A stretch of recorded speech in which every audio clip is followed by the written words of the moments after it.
Before we dive in, here's another show you can enjoy in the True Story FM family of entertainment podcasts. Ever wonder where the devil got his horns? How about those cloven hooves? Or that pitchfork? Wasn't he an angel? No, he was a snake. No, he's the great red dragon. No, he's the beast. He's the prince of this world. Prince of darkness. Well, he's the prince of dark. Good morning, star lovelies. One of my names is Lester Ryan Clark. And I sometimes go by Keenan Diaz. And we're the hosts of the brand new podcast, The Devil's Details. What comes to mind when I say Lucifer? How about Satan? What about just the devil? How did the big bad of the Western world end up with so many faces? Join us as we dig up, decipher, and deconstruct the devil's many forms throughout history. Take a guided tour with Dante through the 9 circles of hell. Or revisit Satan's angsty bad boy years in Paradise Lost. Learn the ins and outs of a Faustian contract. Easier than a 1099, but with a hell of a lot more fine print. Slither on over to The Devil's Details on True Story FM and join us in the diabolic discussion. Love and hisses. Mwah! Didn't Al Pacino play him in a movie? Are you sure that wasn't Robert De I could Niro? have sworn it was Tim Curry. That was Elizabeth Didn't Hurley. he go down to Georgia at some point? Hey there, true believers. Andy Nelson here from the Marvel Movie Minute podcast with the rest of the team. Pete Wright, Kyle Olson, Rob Cabasco, and Matthew Fox. This is the podcast where we dissect the Marvel Cinematic Universe 1 minute at a time, exploring every detail of this epic superhero franchise. In our season looking at Iron Man 3, we're going to mix things up a bit. That's right, Rob and I are your guides, but instead of our usual minute-by-minute format, we dive into 5 minutes of the film in each weekly episode. It's a totally new approach, but one that still allows us to explore all the depth and detail that makes these movies so special, even if Iron Man 3 isn't all that special. Hold on, that's where you're wrong. Extremists, Shane Black. Yeah, would you like to look at the Mandarin and Maya Hansen? Mm-hmm. So whether you're a die-hard Marvel fan or just love deep dives into movies, there's something for everyone on Marvel Movie Minute. Suit up and join us on this epic audio adventure.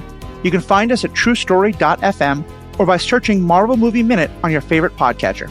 Because in the Marvel Cinematic Universe, every minute is packed with excitement. Enough said.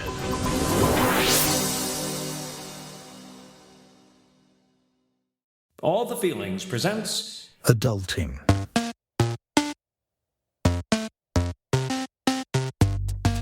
this episode. Health and fitness. Hello and welcome back to All the Feelings: Adulting. This is the second episode in season 10. Pete, that's a lot of episodes and a lot of seasons. Yikes. It's so many episodes and so many seasons, and adulting. This is that thing that we are talking about that you think you should be good at, but maybe you feel like you're not. And that's okay. You're not alone. We're doing fine. I've had multiple conversations with people now that we're doing the show who say, ooh, I don't know that I want to talk about things I'm bad at. I said, well, isn't that what we've been doing for 10 seasons already? Yeah, it's like, is that advice for us in the 20 years ago? That's kind of the brand. That's the brand. Yeah. How lame would it be if we had a podcast where we just talked about things that we were cool with? We were good at? Yeah, exactly. What is this, a crypto show? No. Yeah, we are not. You will not hear us say the word bro except for just then. That was That's our one bro.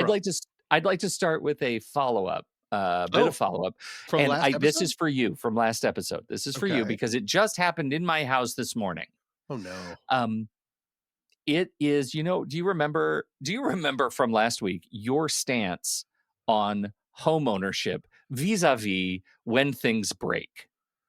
Yes, that I was afraid. One of my hesitancies of being a homeowner is that I would have to fix things that I do not know how to fix, instead of just calling and having people magically show up and fix them sort of for free. I know that that's baked into the rent that I'm throwing down the tubes, but yes, I don't like it when things break, and I like just people to magically be in charge of fixing them instead of me sort of watching a YouTube and trying to figure it out. Why? Okay. What happened, Pete? Well, our dishwasher broke. Oh no. That's giving me shivers, because that seems like something, because it's like broken and wet. So we invited somebody down here and to our house to look at it, and he turned it on and opened it up, and the dishwasher itself was dry after it should be wet. So he pulled it out and he's like, well, it looks like you have a problem with the water line coming to the dishwasher. And I think it may, and so what's happening is you turn the dishwasher on and it sends the signal to make water happen. And the water just comes out on the outside of the dishwasher into the subfloor, like the floor. And so the wood, the laminate under is starting to, welt, pucker, warp. Ew. Yeah. And so we said, okay, what do you think that's all about? Can you fix it? He said, well, I have the parts, but you need to know there's a chance that there's a critter that wanted water and maybe chewed through it. So you should probably get that resolved first. Oh no, this is going to be a real why did she swallow the fly to catch the spider situation. Exactly what's happened. Okay. Oh no. So we call a company that is delightfully named the Crawl Space Guys, and they sent Mr. Morgan out to our house just this morning, and we went around the house and he looked, because underneath the house there are vents, like these vents that go into the crawl space, and so the house can breathe or whatever, and usually they're covered with these little styrofoam things off season for when it's cold, and then you take them off when it's hot, and they're covered by metal grates, and a couple of those vents, the metal grates have been ripped out, so it's just open to our crawl space. That seems like a recipe for critters to come in and out of the crawl space. So we all acknowledged that, and then in a circle, Morgan says, okay, so I'm going under, and he puts on his hazmat suit, his full HEPA gas mask, everything. I mean, he looked like he was in a zombie movie, and he went under the house, and he was under there for about 10 minutes, and he comes back up with about 100 pictures. And Tom, oh wait, do I want to know about this, or is this? Do you remember The Hangover, the movie The Hangover? Yeah. Brilliant. And do you remember what the hotel room looked like? In the beginning, everything was falling apart. There was a live chicken. The Bengal tiger was wandering around. Yeah, that was our crawl space. And he said, this is like a raccoon had a party in this thing, like big raccoon paws, big piles of raccoon droppings. They'd ripped up the vapor barrier plastic underneath. The insulation under the subfloor had been ripped down. It was hanging down. Raccoons. Yeah. And they had ripped the grates off of the vents. And because of the water problem, they'd apparently there is a ton of damage along the back wall under our house where the siding is all warped, and they're just able to push right through it because it's now wet wood. And so we've got before we even get to the dishwasher part, Tom, we've got at least 30 grand in damage with our insurance claim to take care of this. That is prime adulting. Prime adult. That's what it feels like. But I have to tell you, I stand by what I said last week. I didn't call a landlord. I called the guys who are going to take care of it and the insurance company, and they're going to do the work, and it's okay. It's fine. That's why we've been paying into insurance all this time, and it'll be disruptive in the house, but we'll figure it out. And honestly, this is a thing that felt disappointing, supremely disappointing, but doable. So I just want to raise a glass to adulting and home ownership. It's really going to be okay, and we'll get a nice, clean crawl space out of it again. I might finish it and make it a panic room. Put carpet down there and a stereo. I think you should make it a panic room for raccoons. If there's ever a forest fire. And in a way, where I live is also infested. It's just infested with other people because I live in an apartment building. That's exactly right. And they're doing the same kind of damage. Oh, all the time. Yeah. Well, my neighbors literally do eat siding. So. Yeah. So that's where we stand in terms of follow-up from home ownership. So today, Tom, what are we talking about? Well, I believe we're talking about health and fitness, two of my favorite things to talk about all the time, every time. Get your sweat on, Tom. Yeah, I'm very excited to talk about this. And I believe, I don't actually know who goes first. Who talks first? You, baby. I want you to slide us in, and let's go with whatever. Do we have, I don't know, a subset? Subset 1. Let's get shredded. I don't even know where to begin. Oh, no. You know my position on, bulking up. working out, hitting the Those gym, hitting those the gains? sweats. Sure. Yeah. Yeah. Getting shredding. Mhm. I shredding. And it's not a great relationship with any of those things. It's not Okay. good at all. I look at fitness and I think, oh, that thing I consistently forget about until something hurts, until I sneeze and literally throw a rib out.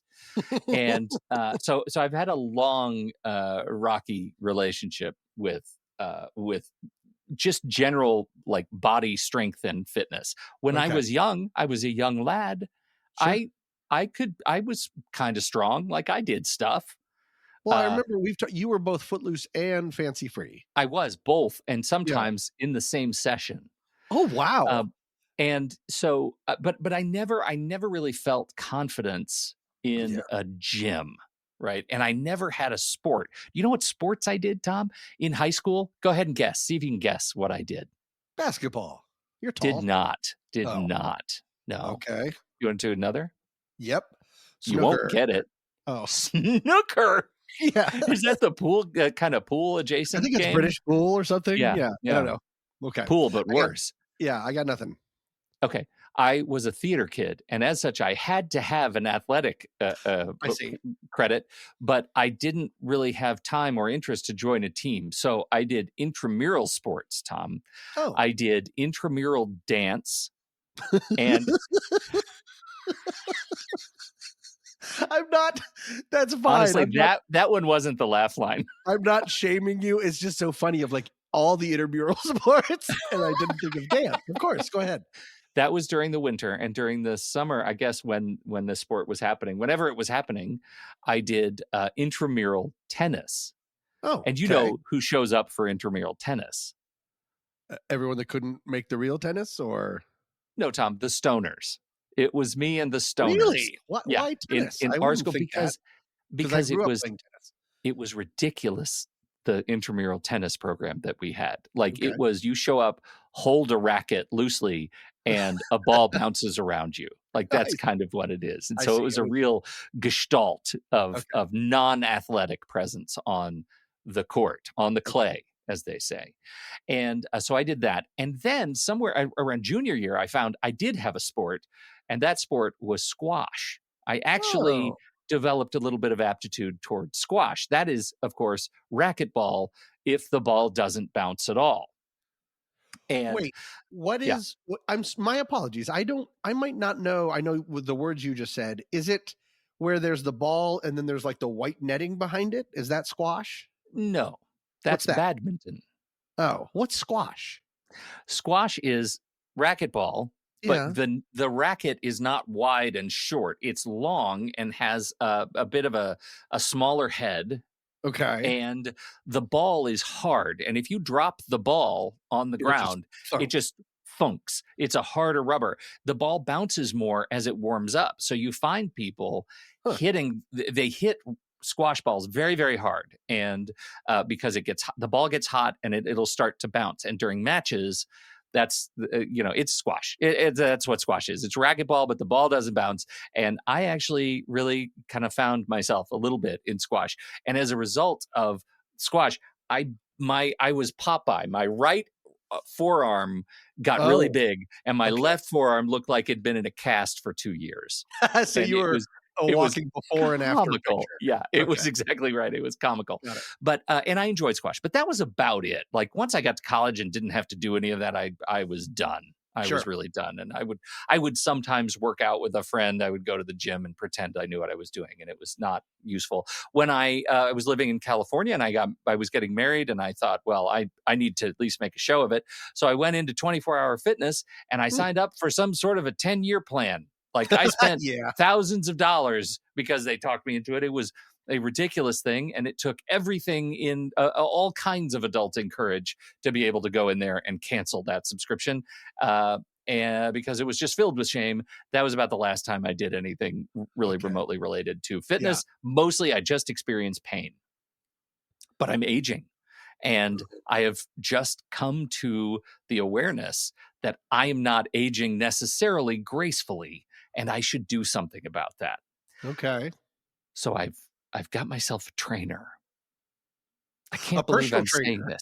Yeah, he's real. He's a Is this the human. first time you've ever had a personal trainer? Because I've had one, but it's not a great story.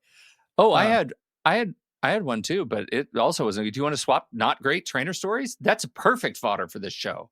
Oh, well, mine is very quick. He was very Okay. sweet. We did it for a while, and then I moved to California at the end. Oh, no. This was back in Colorado. I just didn't do it anymore. And I probably should, because Yeah. I know for me across my life, the word that I need is accountability. If something makes me either nervous or tired and there's not someone watching me to do it, I will not do it. Yep. Nevertheless, I don't have a physical trainer. Okay, so go ahead. Okay. Well, my trainer story was years ago. I did sign up for a trainer at our local gym, and we worked together, and he was great. And then I got a call from another trainer at the same gym who said, "I'm your trainer now." And I said, "You're not the trainer now." And he said, "Yes, I am." I said, "What happened to old trainer?" And he got real quiet. So I looked on internet and I said, "Internet, what happened to old trainer?" And internet said, "He was arrested for sexual assault." And now I didn't have a trainer anymore for a long time. That was my trainer story. So you can understand I might have been a little ginger going into a new training relationship. Sure. Yeah. I found this guy through my wife, who also uses him for training, and he is a brick house. He's a specimen. Like he just lives this stuff, but he's about as approachable a guy as I've ever met. And the thing that's really interesting about it, the thing that he did for me was change my perspective on the reason to get strong.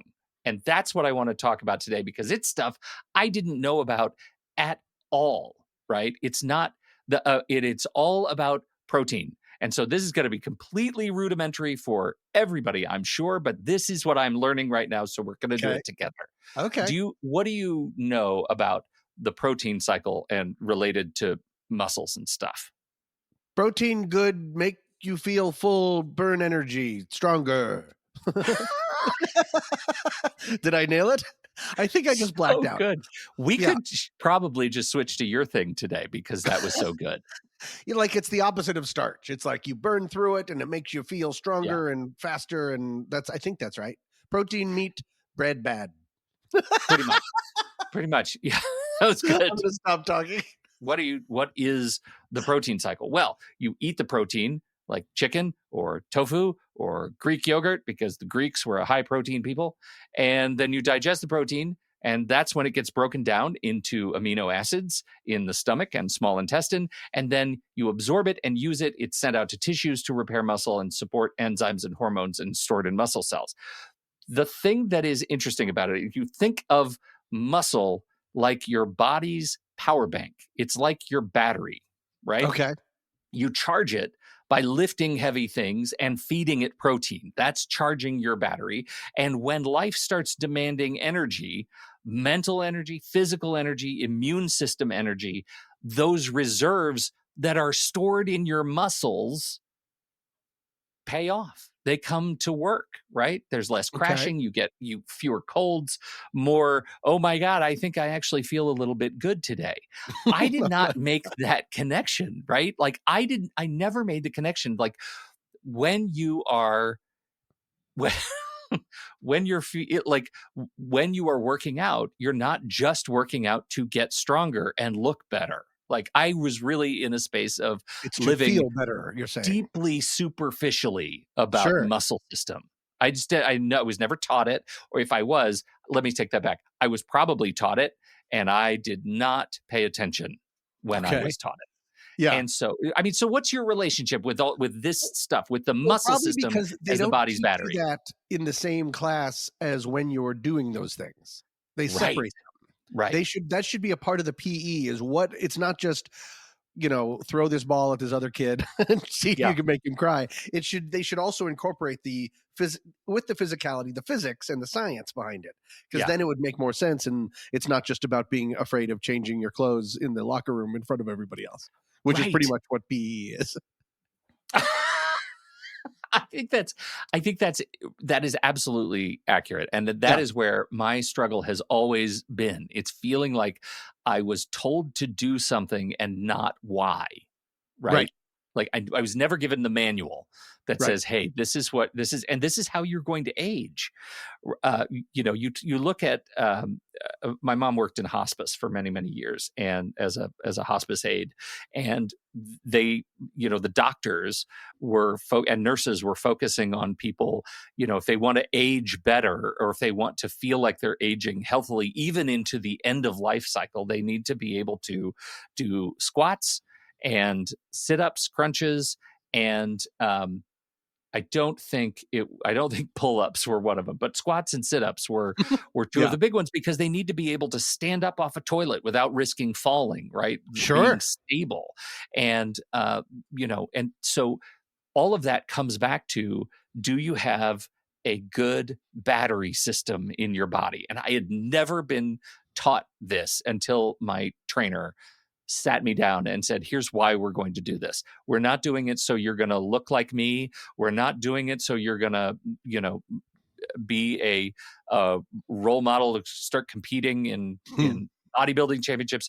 We're going to do it so that by the time you're 60, you're going to feel as good as you felt when you were 40. Yeah. And that is absolutely possible to do.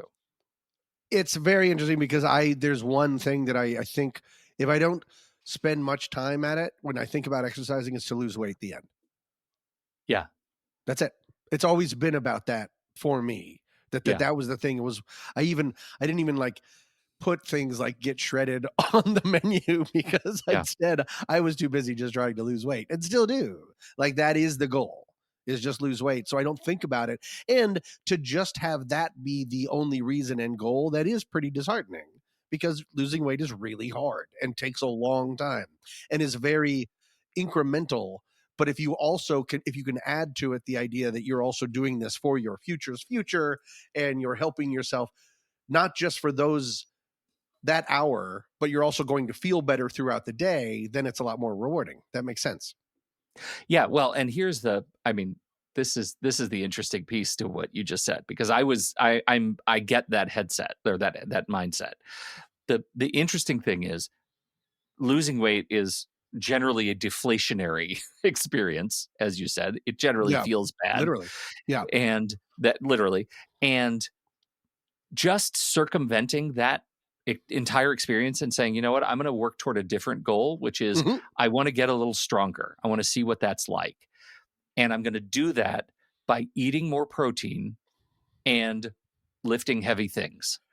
And that's it. I don't have a specific goal around how things look. My goal is to walk through the door of the gym. Anything that happens inside it is gravy.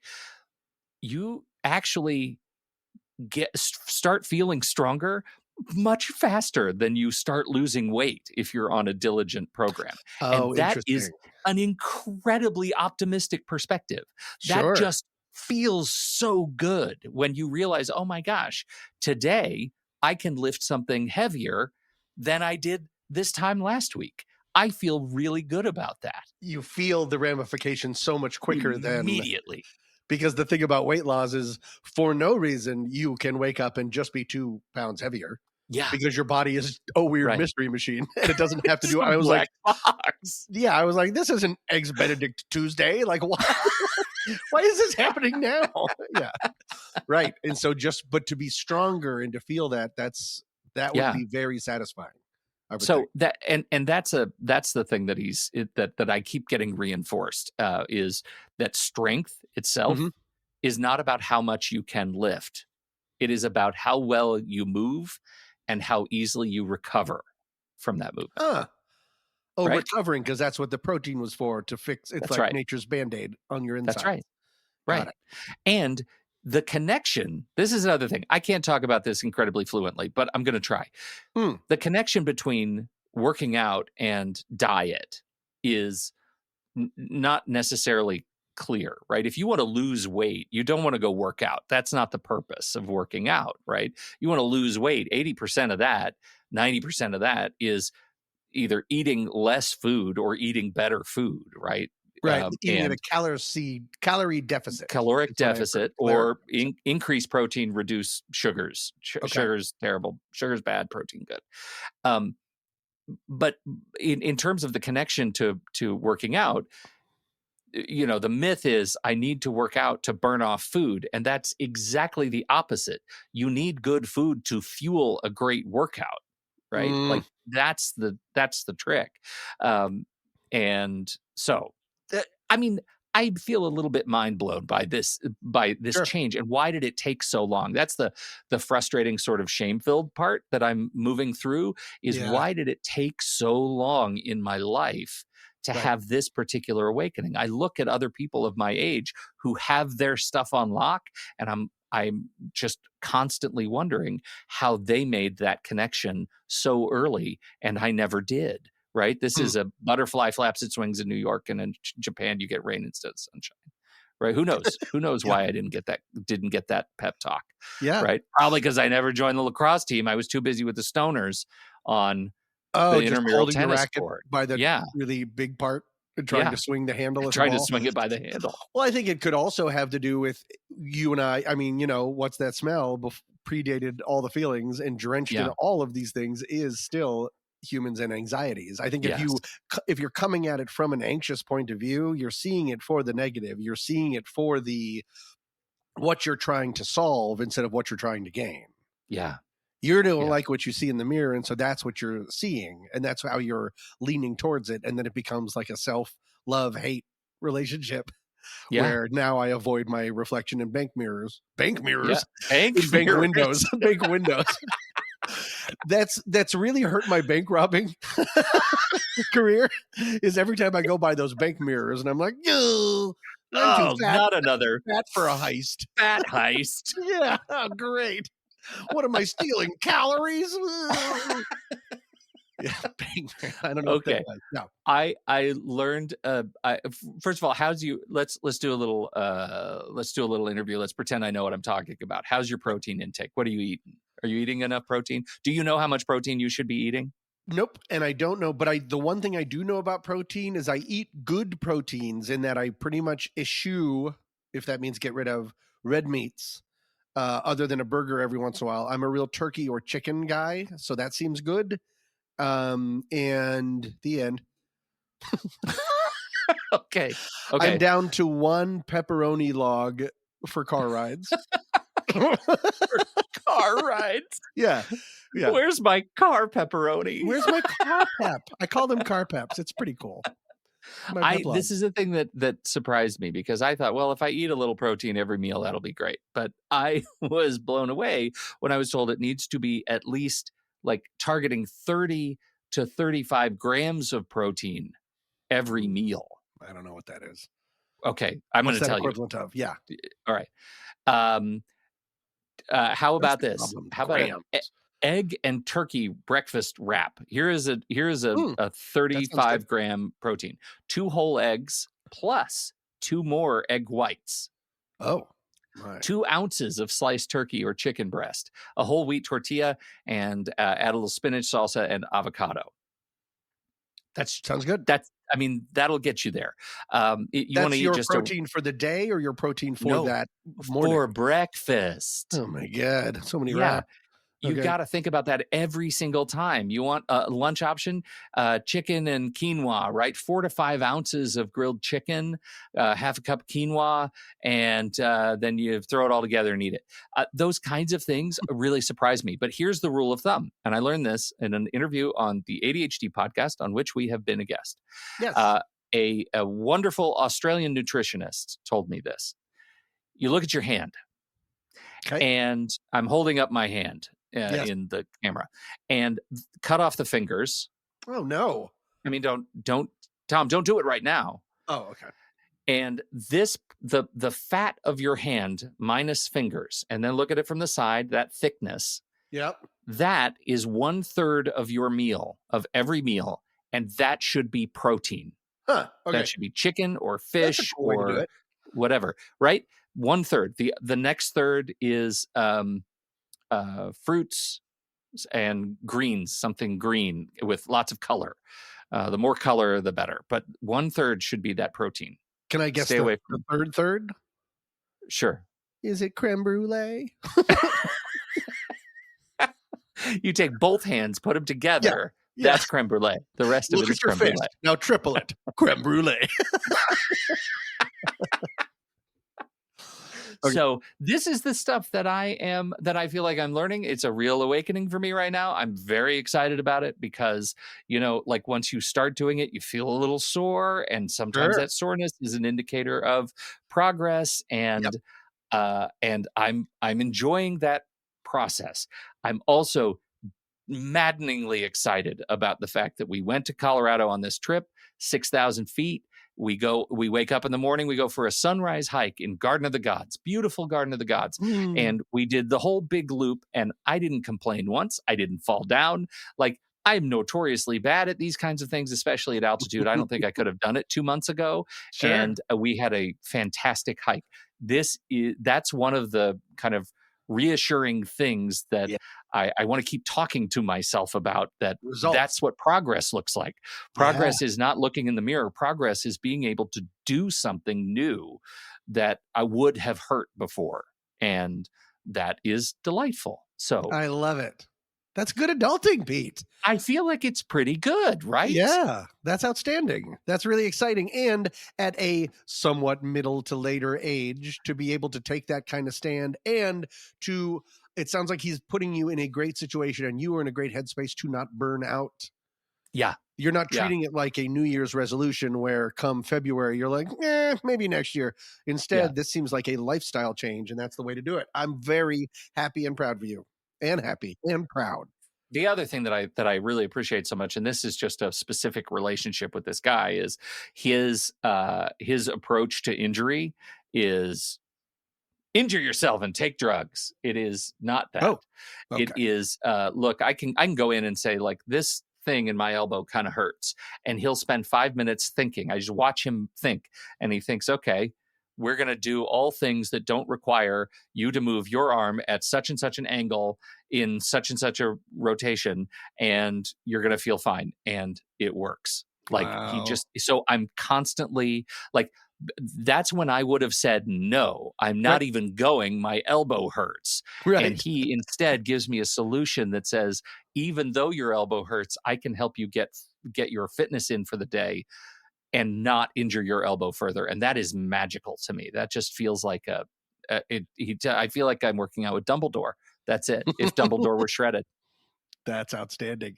Does he, at the end of every workout, like make your poop disappear? I'm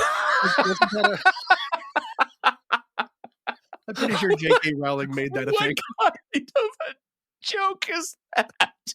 What are you doing to the Harry Potter fans? J.K. Rowling said way later that someone asked, how did ancient wizards go to the bathroom? And she said they would wave their wands and make their poop disappear. I'm not making this up. I don't like poop jokes or J.K. Rowling. I'm not making this up. I don't even know what to do with that. I literally thought you would come up with the most scatologically terrible punchline ever. No, it's I don't think it's usable. Oh, the whole thing's staying in. It's absolutely staying in. Yeah. That is absolutely true. You can look it up. I would never make that up. I would never make that up. True.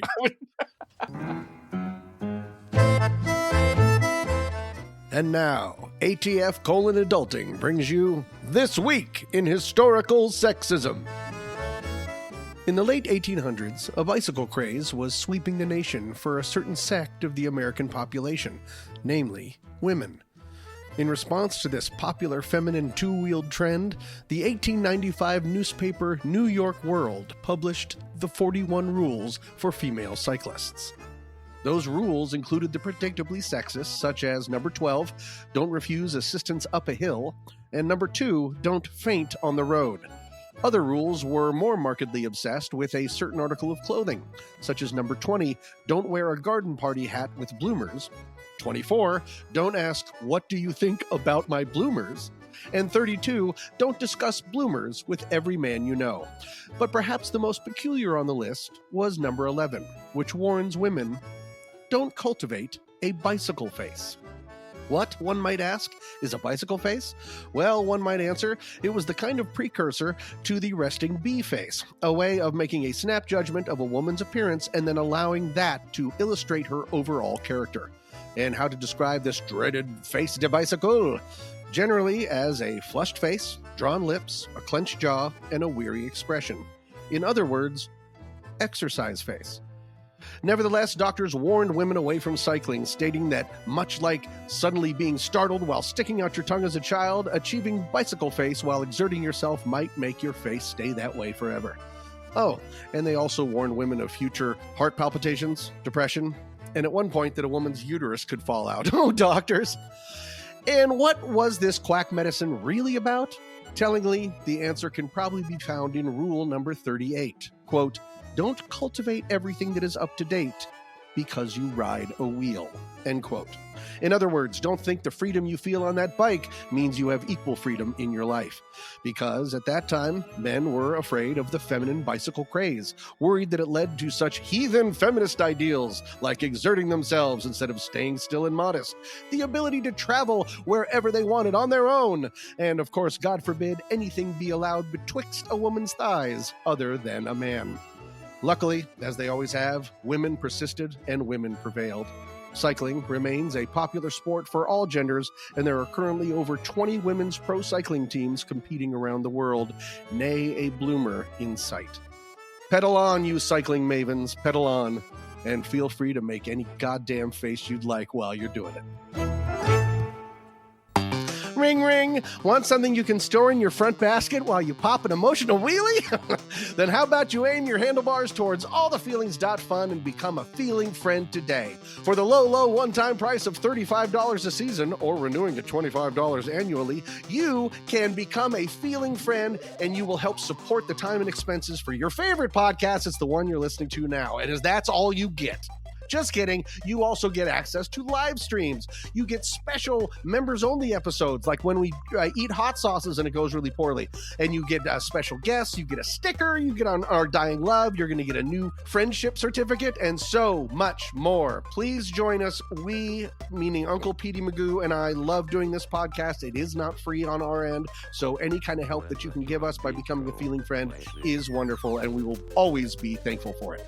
So thank you. Go to allthefeelings.fun and become a feeling friend today. And now back to the show.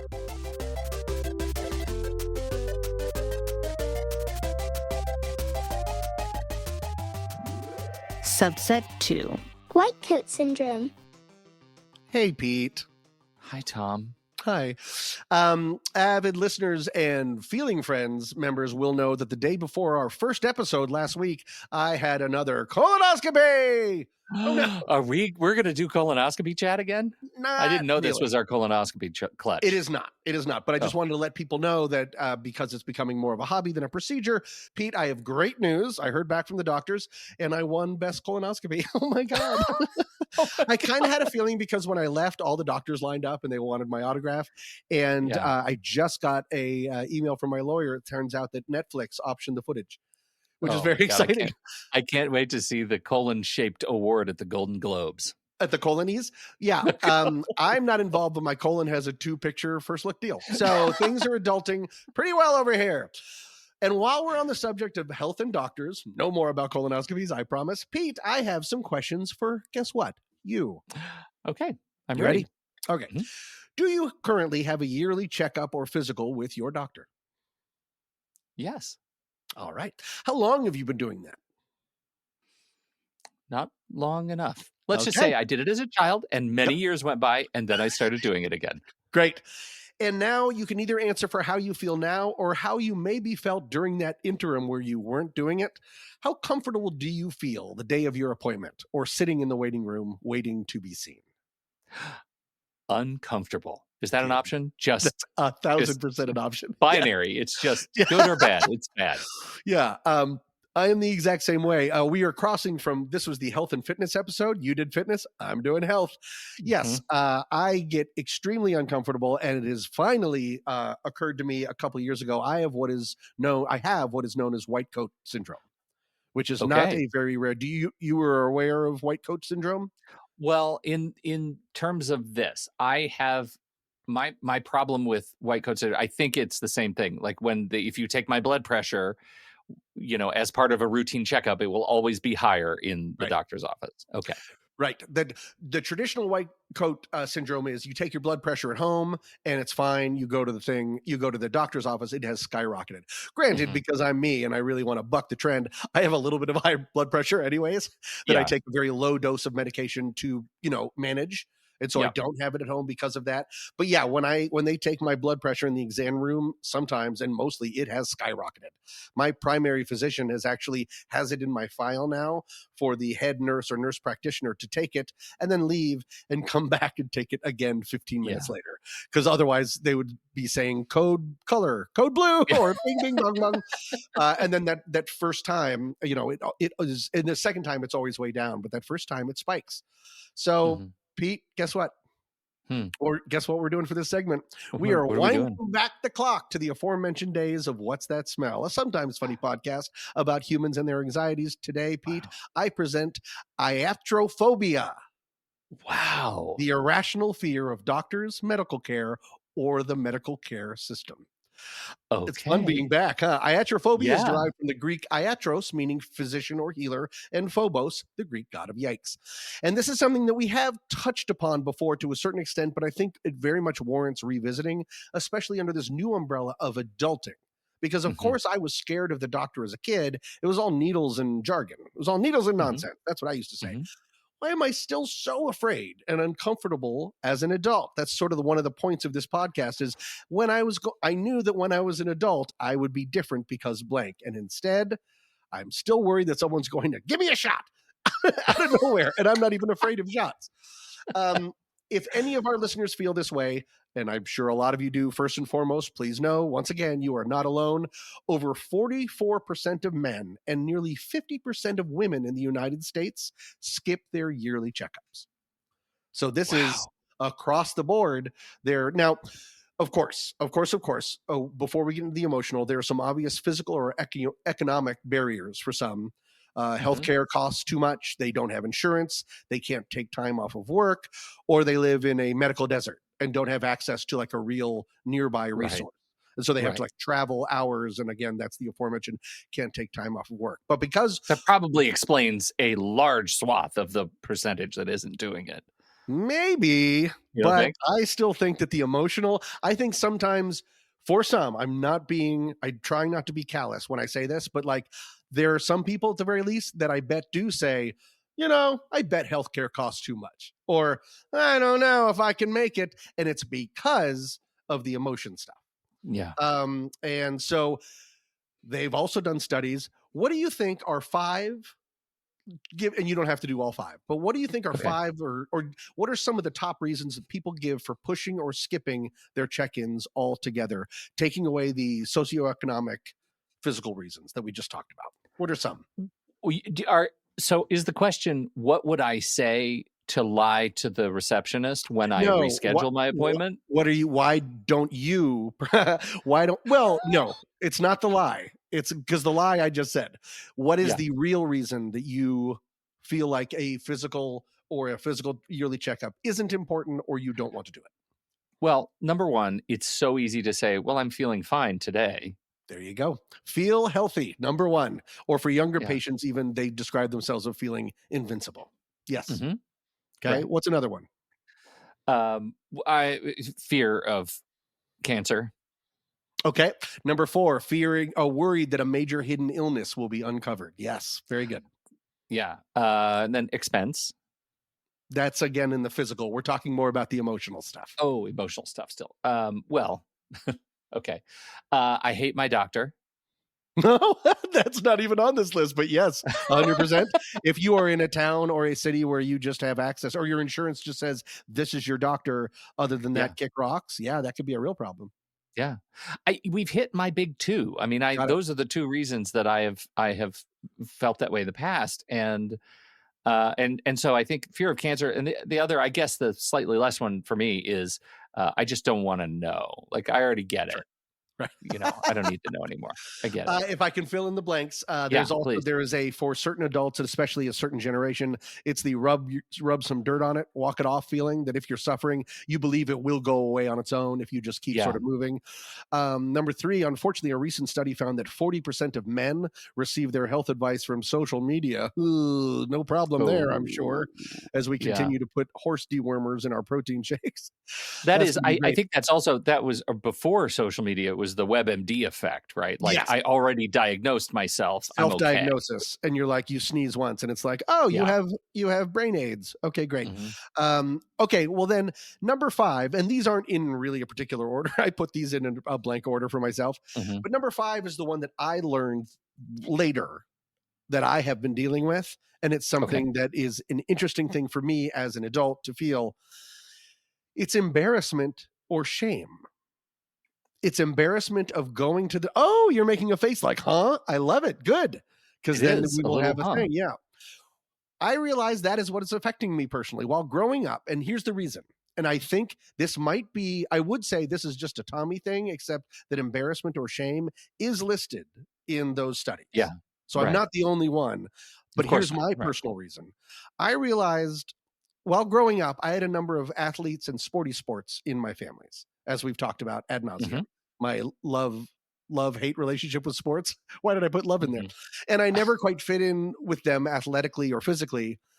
And although, as we've all become older, they have definitely become more adaptable and understanding and accepting of each other's differences, I do have to say that sometimes shame was used by them as a motivator. I was told at times, people don't like people who are overweight. Physically fit people are hired for better jobs. People don't pay as much attention to people who look unhealthy. Look how fat that person is.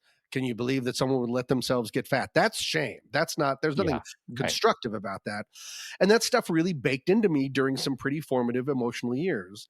And at some point as an adult, I think I've learned I got my wires crossed. And I was scared that my doctor would judge me based on the results of a physical, would look down on me or make me feel shame or embarrassment because of what they saw, either on the scale, in the blood test, whatever it is. It turns out at some point I started looking at my doctor or any doctor as like an authority figure, if not a parental figure, who I would disappoint. I would go in there and they would see me as one of their flock or their child and say, you have let me down, old child. So that's what I was. You made a face before, which I completely honor. Can you relate to any of that? Maybe not.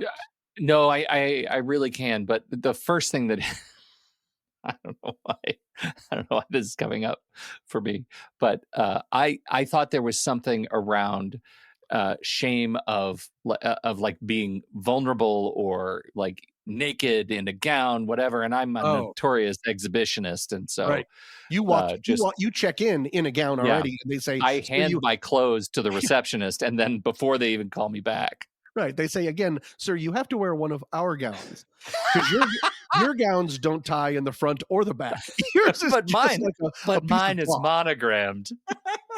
And then I take my cigarette. It's on a long stem. Yeah, exactly. That's good. Okay, so that's not what I meant. But I totally understand what you mean. And I think that's, I get that you put that on sort of family history, and I also like just leveling up, like that's such a cultural thing too, right? Like the shame of and I think there's reciprocal shame. There's the shame of like, oh, it's been too long since you've been in, right? I'm gonna shame you for like, you look the way you do, you weigh what you weigh, your blood pressure is what it is, you're scared of shots, and you waited too damn long, and you're tardy. And you have a absentee problem. Right. Right. So now we're judging you on multiple vectors, right, of your own approach. Like you're not capable of handling your own healthcare as an adult. You need a babysitter. And I wonder, you said in one of your options, which wasn't on my list, I hate my doctor. I wonder if there's a chance that some people who hate their doctors, that's why they hate their doctors. Either they legitimately are being judged, or they feel that they are being judged, because sometimes another human can be as damning as a bank mirror if you're seeing what you don't want to see. Those bank mirrors. They're Oh my always coming God. up. And you don't want to commit a healthcare heist. Right. The other thing that's interesting about that, and I know this is probably worth a sidebar and not really in the conversation, but it's that I think it's easy to say, oh, I hate my doctor, when really what I'm saying is I hate American healthcare. That Sure. I hate my doctor because my doctor gives me 8 minutes of Right, time after making to me talk wait about my for problem, after 40 making me wait minutes, for a yeah. while. And even if I don't wait, I could walk right in. I still get that same 8 minutes because they prioritize efficiency over me.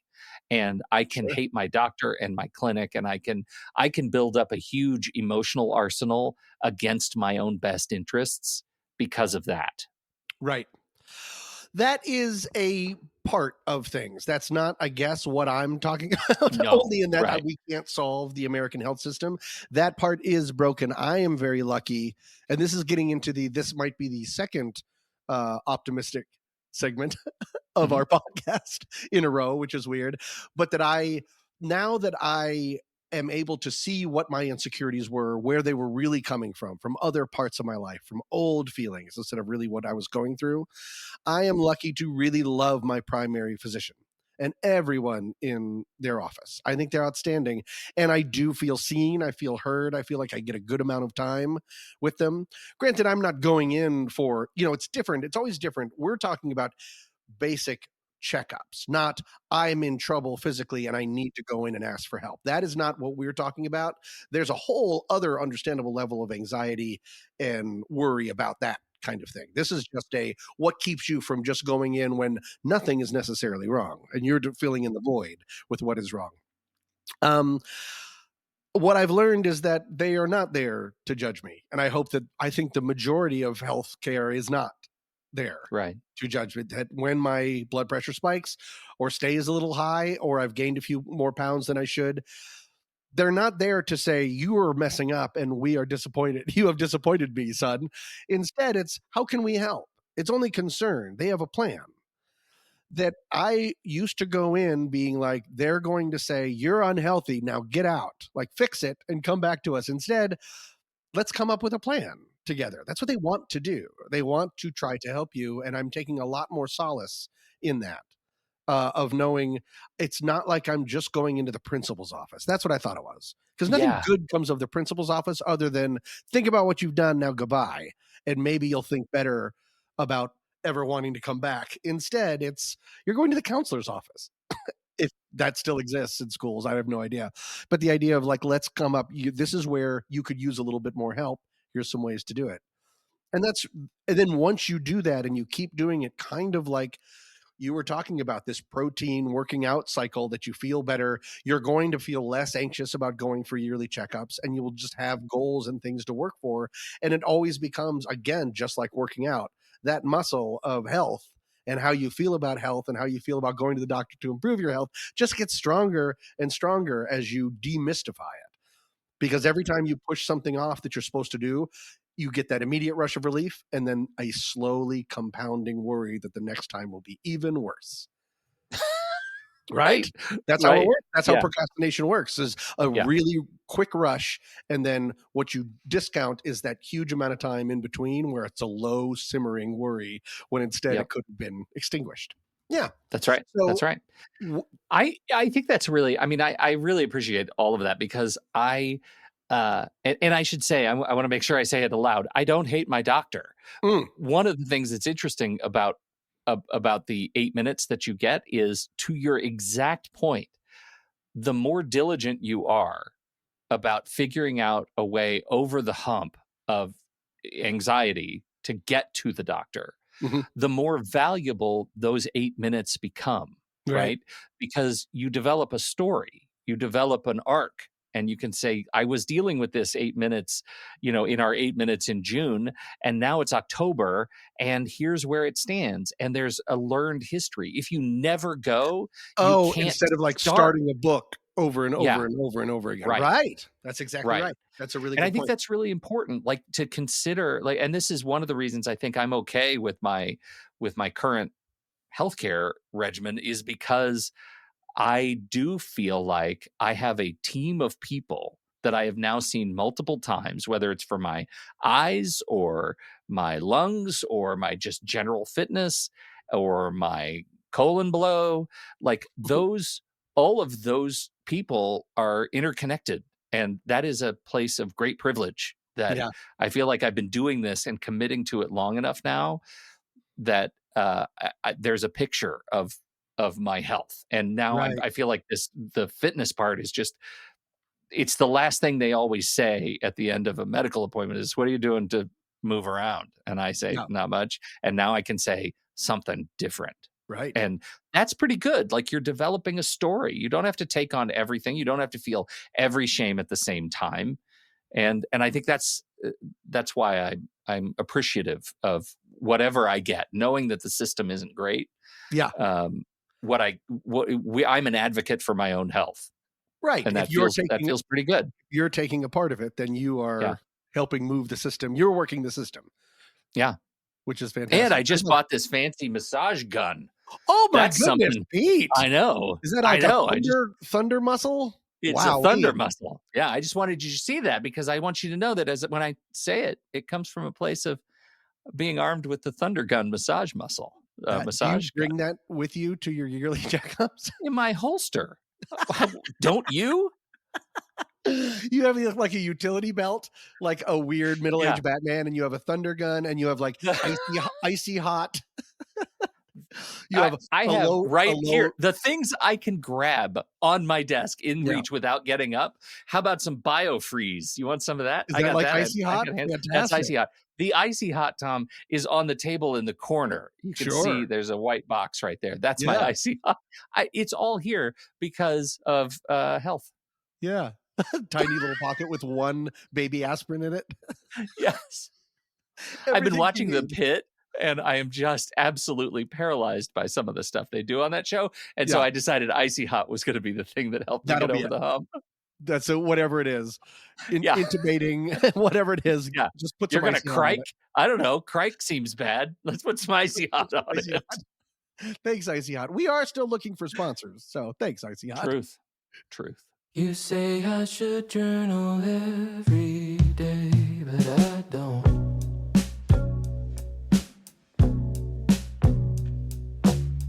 You say if I write things down, then I'll know myself better, but I probably won't.